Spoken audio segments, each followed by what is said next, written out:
What is up, Bears fans? And of course, as always, welcome back to the Bear Review. So today, as the banner says, we're going to be talking about should the Bears sign free agent defensive tackle Jonathan Allen, who was recently released from the Washington Commanders. I do have a little bit of a special format here for you today.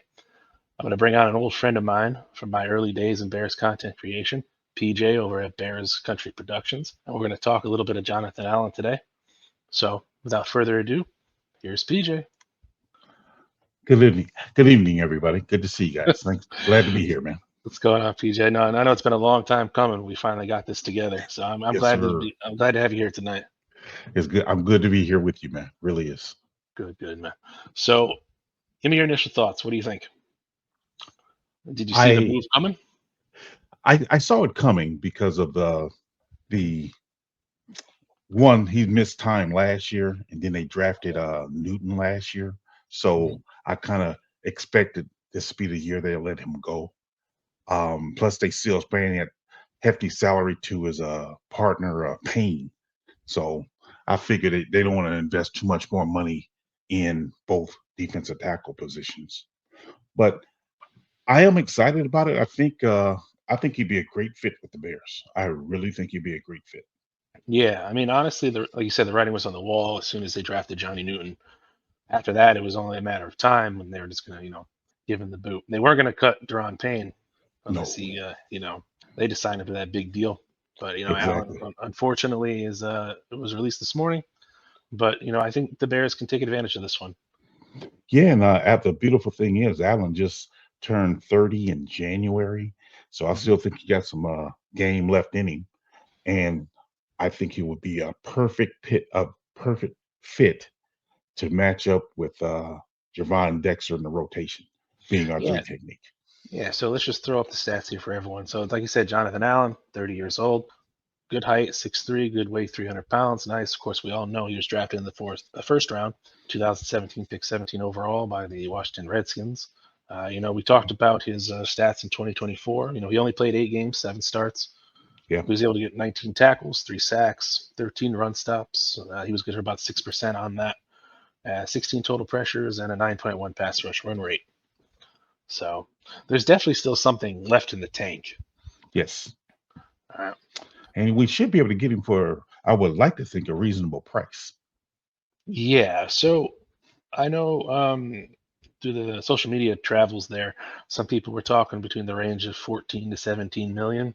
But I'm thinking it's probably going to be somewhere around that, but it's going to be more akin to like what Chase Young got. So Chase Young got a $13 million deal with the Saints last year, but his cap hit was designed in such a way he only actually cost the team about 3 million.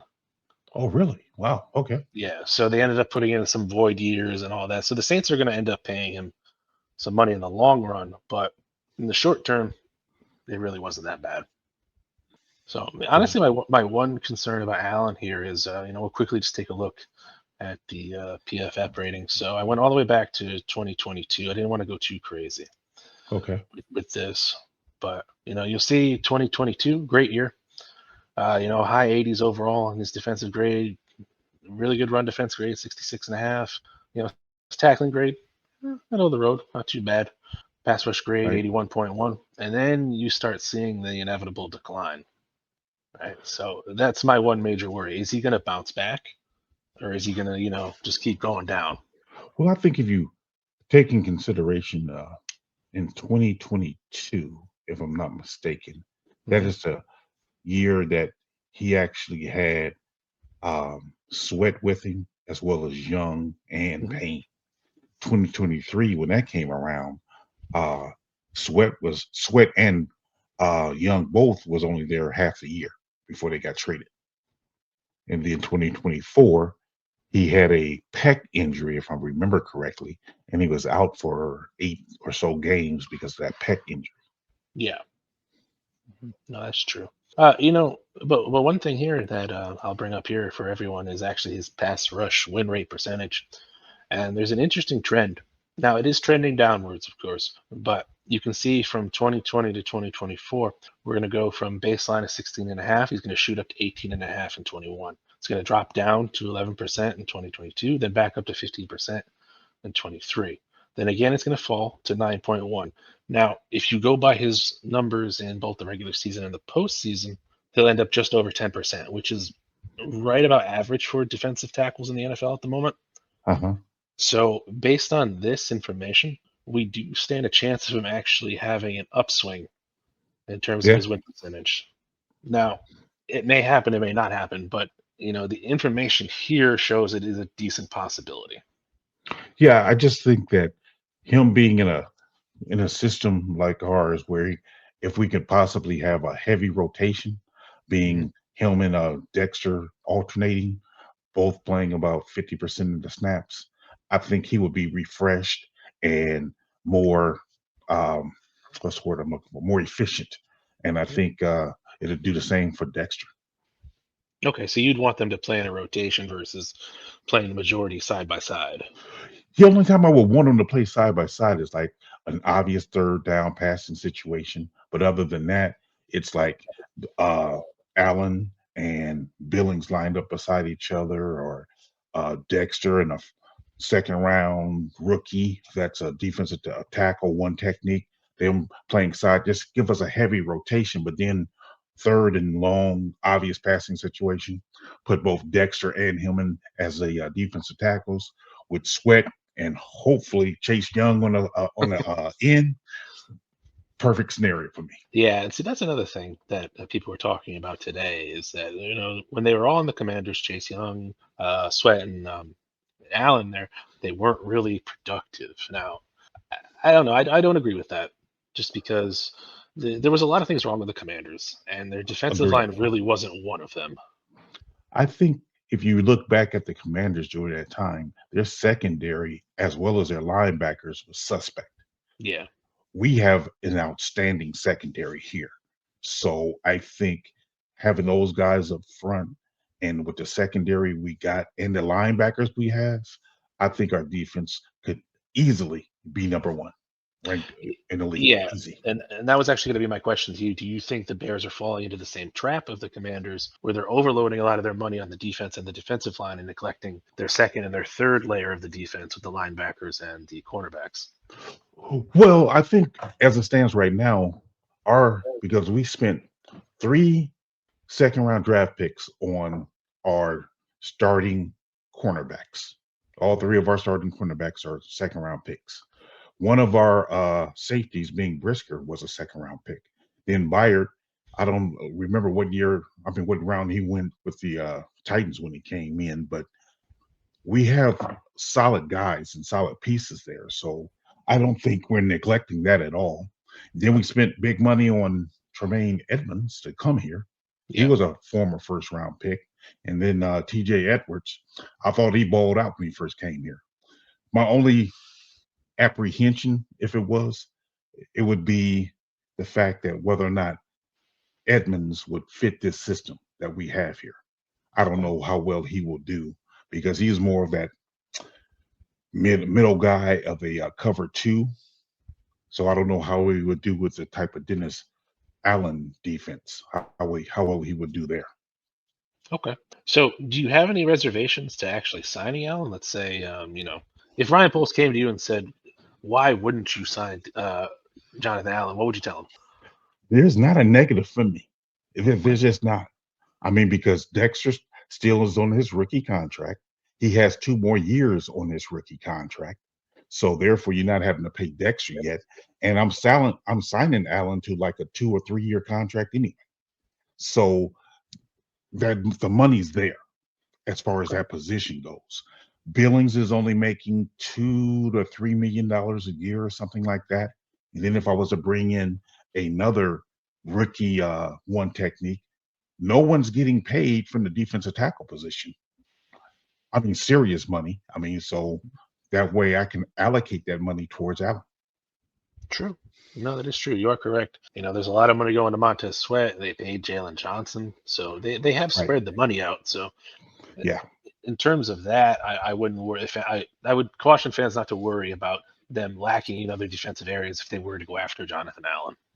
And I think he adds another thing for you too, Walt. I think he adds the element of a leadership in your locker room. I Hmm. mean, he can provide leadership to Dexter and perhaps the other rookie you bring in, and your fifth defensive tackle in my scenario would still be Zach Pickens, where he can help bring him along. You would like to hope. Yeah, no, no, you're absolutely right. There's a lot of things that stat sheets can show you and tell you, but one thing they can never collate is the leadership ability of a player. Absolutely. Absolutely. So, and to my knowledge, there's been no complaint, from Washington or any of their players on Jonathan Allen being some sort of a clubhouse cancer. No, So, I seen a video a couple years ago where he was mad with the organization because of their lack of winning. So I can't fault him for that. I mean, if you don't feel as though they're doing enough to win, yeah, I want a guy who wants to win, and he has shown that to me that he wants to win, and I think we would gravitate to that. And a young impressionable guy with Pickens and Dexter, he can coach them up and show them that winning spirit there. yeah, no, I do recall the time you're talking about where he did get up in the ownership's ear and be like, "Hey, we're not winning. I kind of want out." I think that was the same year they traded Sweat and Chase Yeah. too. So Yes. Yes. it is what it is. But I honestly feel like now's the time to strike. With the additions of Joe Thuney and Jonah Jackson Yes. to the offensive line. I think Ryan Poles sent a very clear message that we're here to win, and we're here to win Yeah. right now. The rebuild is over. We can no longer hide behind that, guys. That's our problem. Oh, we're just rebuilding. We're going to keep rebuilding. No, that's over with. Yeah. I think um, I heard Olin Kreutz on a podcast yesterday, or could have been 670 to score. Mhm. Anyway, I heard him, and he said like if your leadership comes from up front, be it the trenches on the offensive side or the defensive side, you fix that, and then the rest will follow. And Yeah. I tend to agree with that. Yeah, and I think one thing that's kind of undersold with Jonathan Allen is just his ability as a run defender, right? So Yeah. Oh yeah. we all know, and Ben Johnson said once Billings went down, that was that. The whole thing the whole house of cards kind of fell with it, and we Yep. saw it on the field. Yes. Yeah. So, and I know we briefly talked about before going on air about how you want to keep Jonathan. So let me backtrack a little bit. I'll just ask you the question outright. Where do you see Jonathan Allen on the Bears in terms of his usage and and all that? In my scenario, I would have him a 50-50 split with Dexter as a three technique. But on passing downs, him and Dexter both can be our defensive tackles, rushing the passer with the brilliant guys on the outside, hopefully, that can bring the pressure. And I think that'd be the perfect scenario. Because as a game wears on, because the guy has had plenty of rotation going throughout the game with those one techniques, they still should be fresh and not wearing down come the fourth quarter. Yeah, I think that's where I slightly differ with you on that. I do agree that I think that having them on side by side for passing downs would be great, and I think that's what you should do. I do have a little bit of faith in Jonathan Allen to be a run stopper alongside Gervin Dexter. So I would like to see them play side by side the majority of the time when they're on the Really? field Okay. and use Billings as more of once Allen gets tired, you pop Billings in. Or if you know they're going run heavy, then I would swap to what you're saying, where Billings would be the starting one tech alongside, excuse me, Griffin Dexter. And then on third down passings, we'd go back to Jonathan Allen and Dexter. Yeah, I could see that. I just think that um, the fact that if we're because I know Dennis Allen, that is, tends to like the bigger guys up front being his defensive tackles. Mhm. So that's what I'm saying. You have four big guys that you can rotate, be it, Allen, Dexter, Billings, and let's say we can get Grant or another one technique in the second round or something. We have those four big guys right there up the middle. I think that'll be an outstanding defensive tackle rotation. And then as a fifth one, have Pickens. Yeah, no, I think that would be either way would be great. Yeah, From my point of view, like it is, I'm gonna throw you a lot of money. I want to get the most uses out of you as humanly possible. yeah. Yeah. So But if you notice, I mean, I don't know if you really know. I think Dexter played like 80% of the snaps last year, and he kind of got wore down. I mean, he's a young guy and he's man, I'm pretty much fresh, but I still saw that he got wore down. So that's why I'm trying to bring down his snaps too, to where again, my guys are fresh. Come the end of the game, we're fresh.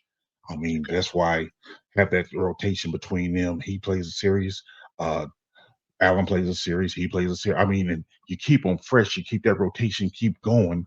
Come the end of the game, it shouldn't be no issue at all about them being able to stop the run. They still should be able to do it.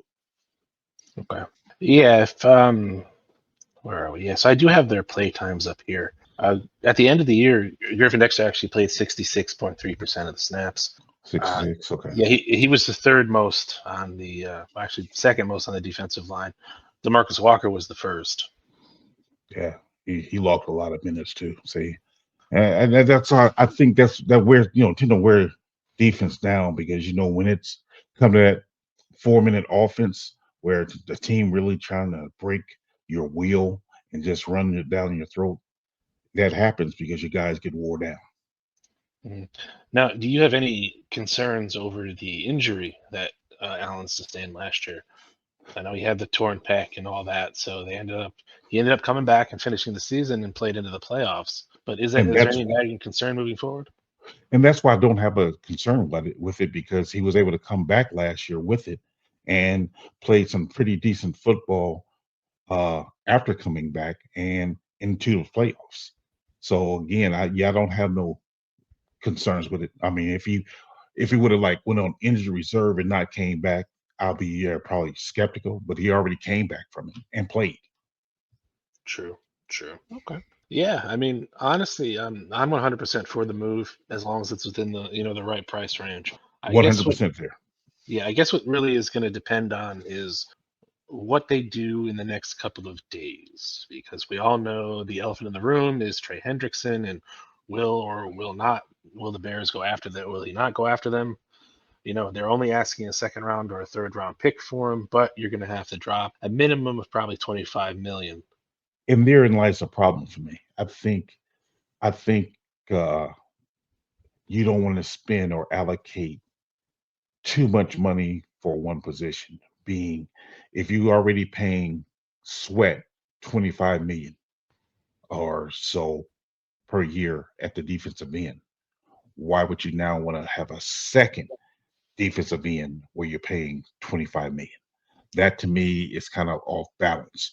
I think you would have to go after someone where you can pay less money to say your second defensive end has to make either be on a rookie contract or possibly even making like 12 to 15 million or something like that, like a Chase Young or Khalil Mack. But I think at this point in time in Khalil Mack's career, being 34 years old, I don't see him as an every down type defensive end. I think he can be a Hmm, pass rush specialist, but we okay, need somebody to actually start opposite Sweat who can actually play. Yeah, I still want that rotation, but I still need you to play three downs consecutively before you get your rotation of bringing in a Booker or a rookie or something like that.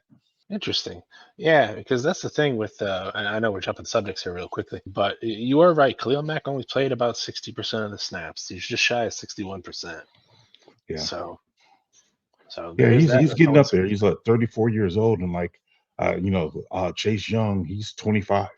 He don't turn 26 till next month. so. Speaking of Chase Young, and since he is teammates with Jonathan Allen, last question would be: if the Bears, let me rephrase, what is your dream situation for Jonathan Allen? Like, if you had to put together a defensive line with Jonathan Allen in it, who would it be?